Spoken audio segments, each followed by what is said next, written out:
E o nosso convidado de hoje é um dos grandes nomes do entretenimento do Brasil. É sócio-criador da Diverte, responsável pelo camarote Bar Brahma e da fábrica de bares, que gerencia estabelecimentos como Bar Brahma, Riviera e Jacaré. Com a visão inovadora, ele transformou o camarote Bar Brahma no maior do Carnaval de São Paulo e é um dos mais importantes do país. Com vocês, seja muito bem-vindo aqui na nossa mesa do SOS, Cairê Aiós. Valeu, Cairê! Valeu, eu que agradeço aqui a oportunidade de estar dividindo um pouquinho do trabalho que a gente faz, né? Um trabalho de divertir as pessoas, de trazer alegria, de trazer festa, de promover entretenimento. Parece fácil, mas não é. É gostoso quando acontece, mas tem muito trabalho por trás e agradeço a oportunidade. Perfeito. A sua diversão é o nosso negócio, né, Cairê? Muito legal estar com você aqui. É bacana porque quando a gente fala em modelagem de negócio, quando a gente fala em desenvolvimento de negócios, muitas vezes a gente está muito focado em coisas muito restritas. E o que eu acho muito bacana no modelo de negócio, em especial do varejo, bares, restaurantes, entretenimento, como que você está hoje, que é uma economia criativa. A economia criativa hoje é a segunda maior indústria do mundo, que movimenta milhares e milhares de empregos e muitas vezes até marginalizado. Muito obrigado por ter você aqui. E, cara, é muito bacana. Queria te perguntar, começar assim de cara, já provocar para você, assim, o que você vê de mais legal nesse trabalho hoje de você estar atendendo, enfim, uma indústria como essa, né? Bares e restaurantes, a indústria da noite. Cara, eu acho que, como você disse, é uma indústria no Brasil, em especial, muito marginalizada, né? Infelizmente, ainda, né? Você tem poucos grupos grandes que têm conseguido se estruturar como empresa. É um mercado que é muito informal, é um mercado que tem uma taxa de mortalidade muito grande nos primeiros 3 anos de abertura de um bar, por exemplo. Então, do mesmo jeito que é um território hostil para o empreendedor, é um território de oportunidade. É assim que a gente olha, né? Eu acho que o brasileiro, ele é alegre, ele é festivo por natureza, ele gosta de se divertir, ele gosta de se sociabilizar. Então, acho que o reflexo disso é como a gente vê os bares e restaurantes e eventos e festas no Brasil acontecendo, né? Acho que tudo isso se potencializou com a pós-pandemia. As pessoas foram praticamente proibidas de se confraternizar, de se encontrar, e eu acho que isso fez as pessoas perceberem o valor que existe na vida, né, de todos nós, né? E eu acho que isso no final foi muito duro, mas no final esse entendimento da importância foi bom, né? Então, mas é bom assim, porque a gente no final não tem... eu recebi até uma mensagem do amigo meu hoje, que foi no Camarote Bar Brahma ano passado, um amigo que tem um bar super legal em São Paulo e famoso, falou: cara, como é que eu faço para ter o meu bar dentro do camarote? Porque eu já fiz muito evento e eu sei como é difícil, e a experiência que vocês fazem acontecer ali é uma coisa mágica e única. Então, pra gente que tá produzindo por trás, assim, não tem pagamento, assim, não tem recompensa melhor do que ouvir um comentário como esse. Que legal. Eu quero saber um pouquinho, eu gosto muito do aspecto humano em todas as histórias. Conta um pouquinho da sua trajetória para nós. Você dizia aqui nos bastidores que trabalhou com o seu pai. Seu pai já era da noite, já trabalhava dentro desse segmento e você deu sequência a partir de toda a história que você teve ali com ele. Conta um pouquinho da sua trajetória, como é que você cresceu e chegou até aqui e se consolidou como um homem de negócio, de entretenimento na noite. Legal. Cara, quem tinha que estar aqui nessa mesa, que acho que rende aqui 10 pautas, é meu pai. Porque ele é um cara que eu admiro muito. Tudo que eu aprendi, eu devo a ele. E ele é literalmente um empreendedor em série, assim. Ele já, entre negócios diversos que ele já abriu e já fechou, foram mais de 100. Uau! Negócios. Mais de 100 negócios que um dia ele contabilizou e deu mais de 100. Entre cafés, ele começou como pasteleiro, né? Então, quando ele casou com minha mãe, começou como pasteleiro, um negócio de sobrevivência, de subsistência. Depois de pastelaria, ele abriu um café. E aí, quando eu tinha 14 anos, vou encurtar a história um pouco, porque ela é longa. Quando eu tinha 14 anos, o negócio dele não ia bem, assim como... Porque se hoje a gente tem 2, 3 negócios, ou seja, os outros 97 fecharam, né? Inclusive, ele dá palestra, eu falo: cara, você não tem que dar palestra de empreendedorismo. Muita gente fala sobre empreendedorismo, muita gente fala de sucesso, você tem que dar palestra do insucesso. Das lições que você tomou com o insucesso de todos os outros 97 negócios que você fechou. E num desses momentos, ele tinha um restaurante que não ia bem, e desde sempre, desde quando eu tinha 14 anos, eu comecei a ajudá-lo nesse restaurante. Então eu ficava ali na balança, era um restaurante por quilo, eu fazia suco, ajudava no salão, fechava a conta. Legal. Então eu saía do meu colégio, ia para lá para ajudar ele. Então foi um uma lição desde muito cedo, e eu entrei nesse negócio desde muito cedo de forma muito orgânica, né? E aí desse negócio em diante foram outros tantos, até depois de alguns anos ele reabriu o Bar Brahma, e aí a história do camarote e tudo mais, o negócio seguiu pra frente. E é muito legal que vocês tiveram a trajetória de sucesso dentro de uma label. E logo em seguida você montou... Logo em seguida não. Anos depois você montou uma fábrica de bares. Talvez tomando vantagem da fórmula, do método que você aprendeu para fazer com que isso tivesse sucesso. E o que é essa fábrica de bares? E qual que é o modelo de negócio por trás disso? Cara, assim, a fábrica de bares, ela é o resultado de uma necessidade que a gente entendeu que existia do mercado que é altamente informal e com uma taxa de mortalidade muito grande nos primeiros 3 anos, como eu falei, porque é um mercado que, por ser informal, existe poucas referências e benchmarks de gestão. Quando você olha para o lado, você fala, onde eu vou achar referência, onde eu vou aprender, onde eu vou me inspirar para tocar meu negócio, fazer o meu bar acontecer, o meu restaurante, a administração disso. E a fábrica nasceu um pouco com essa visão, com essa ideia de a gente criar uma estrutura de gestão e administração profissionais que consigam dar escala para esses negócios, né? Na maioria dos nossos negócios são negócios de marcas, são negócios tradicionais da cidade de São Paulo. Se eu puder falar alguns deles aqui. Por favor, claro, por favor. Fique à vontade. Então, por exemplo, Você pode convidar a gente para ir junto. já estão convidados. Convite aceito. Além do Bar Brahma, a gente tem o Bar Léo, que também é um bar de mais de 80 anos, né? A gente tem o Riviera, que é aqui na Paulista, que é um bar também de 1948. A gente tem o Blue Note aqui na Paulista. Maravilhoso. O antigo Love Story, que virou o Love Cabaré. O Café Girondino, que é de 1875, que fechou em junho desse ano e a gente recuperou e reabriu. Tem o Jacaré, que é de 95. Então, na maioria das casas que a gente cuida, das marcas que a gente administra, a gente entende que tem um valor muito grande naquela marca, né? Tem muita história, muito... A gente até fala que a gente não está pegando um ponto comercial, a gente está pegando um ponto emocional. É diferente de um ponto comercial. Perfeito. Esse é um ponto de vínculo, eu diria até. Você tem um ponto de vínculo. Deixa eu puxar só uma história aqui, pegar um fiozinho que você puxou aqui agora, que é do Love Cabaré. Para quem não conhece a história do Love Cabaré, antigamente existe uma casa aqui em São Paulo chamada Love Story, que era a casa das casas, onde todo mundo ia para essa casa. Famosíssima. Todas as pessoas da noite iam para lá e se divertiam até as 10 horas da manhã. Essa casa fechou, em específico na pandemia. E na sequência, o Facundo, junto com outras pessoas, abriram uma chamada pública, uma coisa que geralmente a gente faz em startups, que é quase que uma chamada pública de investimento. Ou seja, ele abriu a oportunidade para que as pessoas acreditassem naquele lugar, pudessem investir e, ao investir naquele lugar, pudesse ajudar a recuperar, para reconstruir a história do Love Story, que virou agora o Love Cabaré, e que para mim, já tive lá na casa algumas vezes, eu sou um grande fã, em especial porque é um lugar que reúne artistas que muitas vezes não tem espaço. Como eu falei agora, marginalizada a questão do trabalho da noite, pessoas que se preparam para trabalhar nesses ambientes. E eu acho incrível o que vocês construíram, inclusive a minha grande amiga Mayumi Sato, uma baita de uma investidora, empreendedora, cientista de dados, líder de grandes projetos, ajudou na curadoria do espaço. E sempre que eu estou no Love Cabaré, eu me surpreendo com tudo que acontece ali. Como foi esse projeto? Como que vocês puxaram isso? Em especial, como que vocês conseguiram reunir? Porque eu tentei investir na casa e não consegui, porque o tempo que eu levei para investir, estava fora do Brasil na época.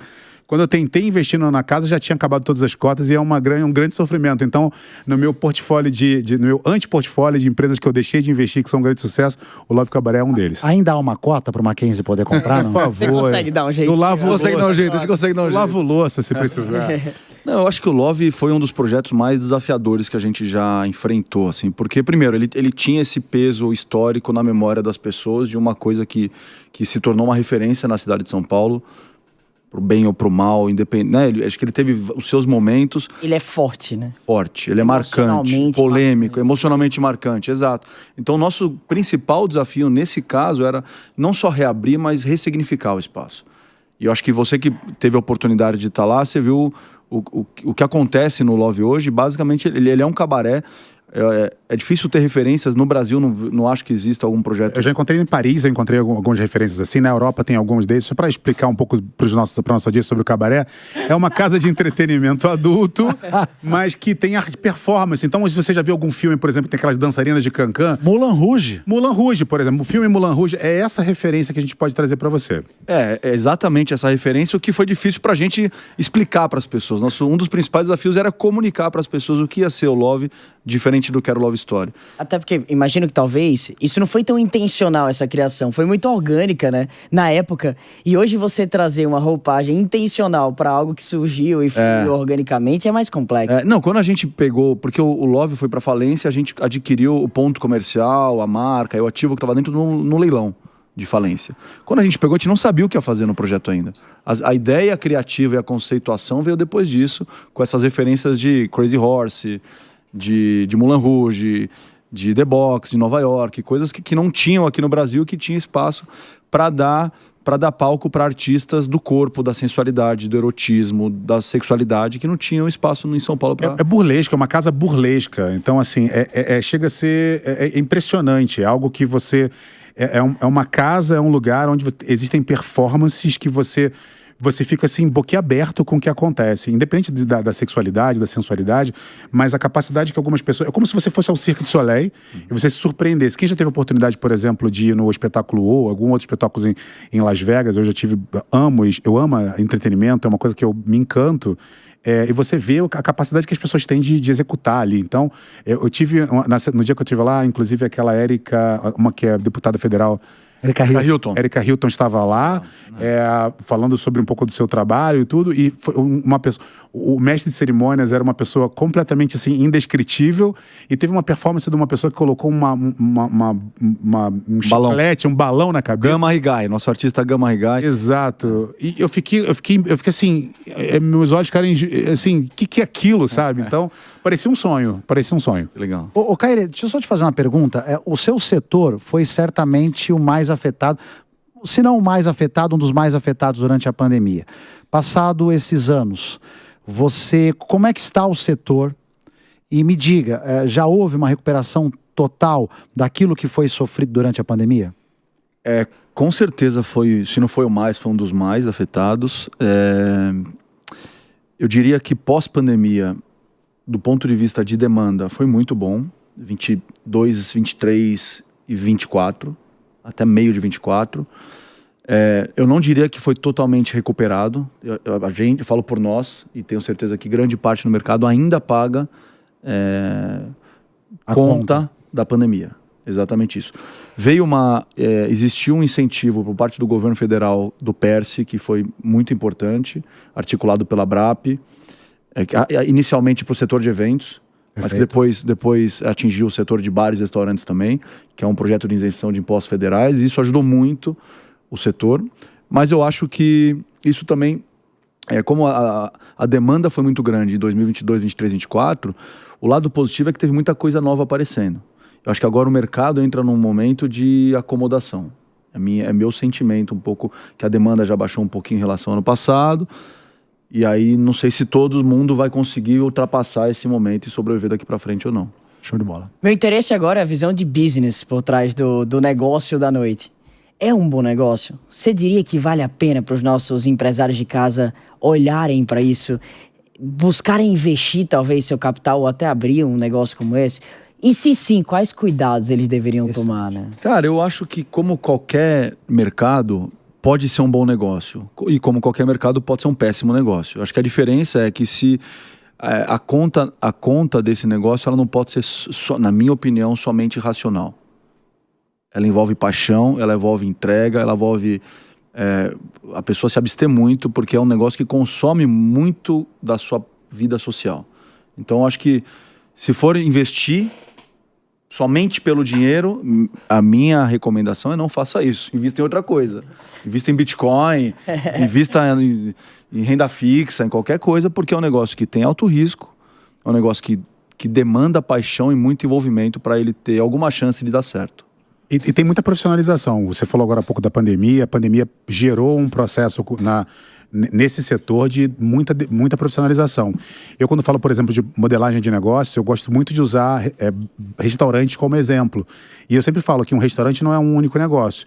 É uma cozinha, que é um negócio, um salão, que é um outro negócio, e dependendo conforme for, às vezes tem muito restaurante que não precisa nem ter salão. Pode ter, por exemplo, as dark kitchens por delivery. E tem restaurante até que pode ter só o salão sem a cozinha, com outro tipo de alimento. Então, são múltiplos negócios trabalhando ali dentro. E cada centavo, cada você tem inclusive prever muita perda. Então, a profissionalização, e vocês criaram hoje uma empresa que tem essa coisa da profissionalização, e além da profissionalização na venda do produto direta, na transformação, tem também a parte de patrocínio, tem uma parte de integração, de geração de leads ali, e uma comunidade, que acho que eu não bebo álcool, eu não sou uma pessoa que consome álcool, mas eu entendo que os bares, eles são microcomunidades. Vocês também veem dessa forma? Total, assim, a nossa visão é exatamente essa. Inclusive o nosso negócio ele é organizado em squads, que a gente chama, que são grupos de bares que têm identidade entre si, que têm afinidade entre si, ou de público, ou de perfil de equipe, que no final é a comunidade, e a gente agrupa essas casas em territórios gerenciáveis. Então,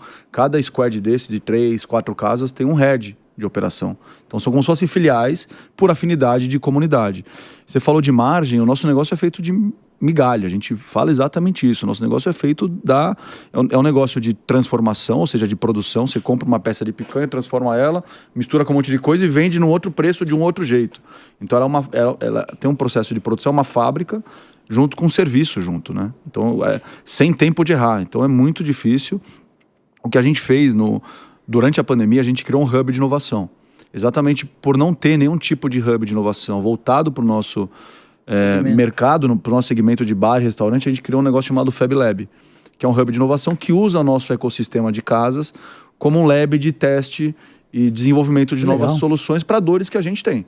Então a gente identifica uma dor e tem por exemplo, tem 2 ferramentas que já nasceram, já cresceram, eles começam no nosso ecossistema e depois vão para o mercado e atendem o mercado inteiro. E dentro desse modelo, vocês se tornam sócios dessas soluções? A gente torna sócio da solução. Então, no final das contas, você não mexe apenas com bar. Você também mexe com investimento e potencialização de novos negócios e outros tipos de segmentos. Exatamente. Então, por exemplo, 2 ferramentas que nasceram na pandemia com dores que a gente tinha. Uma chama Staff, que é um marketplace para bares e restaurantes contratarem garçons, hostess, cozinheiros, bartenders, que hoje até então não existiam agências ou cooperativas, mas não através de tecnologia, o que dá vários benefícios para o contratante, e uma na mesma linha de música ao vivo, que também é um marketplace para contratar banda, artista, para contratar para os bares e restaurantes. Perfeito. Vocês também usam outras tecnologias, como o Fiverr também gera muita audiência para vocês, né? Como se fosse uma tiqueteira, um app para chegar nessas operações, né? Sim. A gente está muito... O próprio lab do Fab Lab, ele está conectado com várias startups para ajudar nas soluções. Cairê, o quanto é importante, até para quem nos assiste, de repente já é desse segmento, ou está pensando em empreender nesse segmento, o quanto é importante a forma como você embala esse empreendimento. Porque todos os empreendimentos que você nos apresentou aqui tem uma embalagem, tem uma experiência para no final servir ali, de fato, a bebida, para que as pessoas possam consumir algo especificamente. A experiência emocional, ela é tão importante quanto, e eu penso que sim, mas você é o cara da área, quanto simplesmente você ter um belo cardápio, você ter ali uma bela carta de vinhos, o quanto a experiência, a embalagem que você dá é capaz de gerar essa memória emocional, essa memória afetiva e fazer com que as pessoas voltem lá, né, e formem essas comunidades, como o Mac aqui bem disse. Eu, por exemplo, tenho memória afetiva maravilhosa do Blue Note.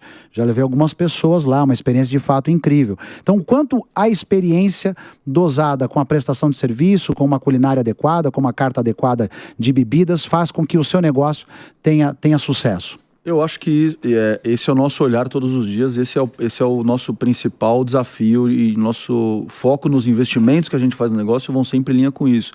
A gente fala que a pessoa, quando ela vai no Bar Brahma comer uma coxinha, quando ela vai no Bar Brahma tomar um chopp, ela não está tomando chopp. Ela não está consumindo uma coxinha, ela está consumindo o Bar Brahma. Ela está consumindo a história, ela está consumindo a nostalgia. É um meio para, né? É um meio para consumir aquilo. Então, no nosso caso, e não acho que é o caso de todo o mercado, mas no nosso caso, o jeito que a gente olha para as nossas marcas é desse jeito, né? A pessoa não está consumindo um produto em si, claro que ela consome a marca através daquele produto, é um meio para isso. Mas ela está consumindo história, nostalgia, né? Emoção, identificação com aquilo também. Eu acho que é difícil, porque são marcas muito distintas entre elas, né? Pega um Riviera para um Barléu, para um Love Cabaré, são marcas muito diferentes, mas é o cuidado que a gente tenta sempre ter para ter essa verdade por trás dos lugares. Perfeito. Muito obrigado por compartilhar um pouco da tua história. Chegou a hora